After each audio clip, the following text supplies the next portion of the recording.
Hello and welcome to this EdgeSEO tutorial. Today we're going to learn together how to easily manage your robots.txt file using our dedicated application. With this application, you can add or modify directives in your robots.txt file in just a few clicks. This is especially useful for sites using CMSs where direct access to the robots.txt isn't straightforward. Ready to get started? Let's go. Log into your EdgeSEO account, then access the Robots.txt application from the console. At the top right of the screen, there is a toggle button that lets you enable or disable the deployment of the new robots.txt file.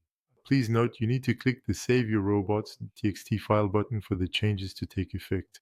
In the main field, you can add or modify any directives you want. Important: when using the application for the first time, you will need to copy and paste the contents of your robots.txt file. I have copied and pasted my existing robots.txt file.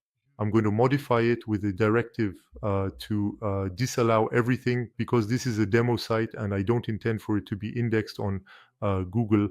To finish, I click on the Save Your Robots.txt file button. I'm adding a message to the operation. This is very important because you'll be able to find all your changes in the activity feed and correlate your optimizations with your Search Console or Google Analytics graphs. Now you can view the new version of your robots.txt file. As you can see on the screen, I do have the content I added from the robots.txt application. Good to know, when you configure a file with the application, it replaces the one currently in production. This means that if you want to add a new rule, you must always add it through the robots.txt application.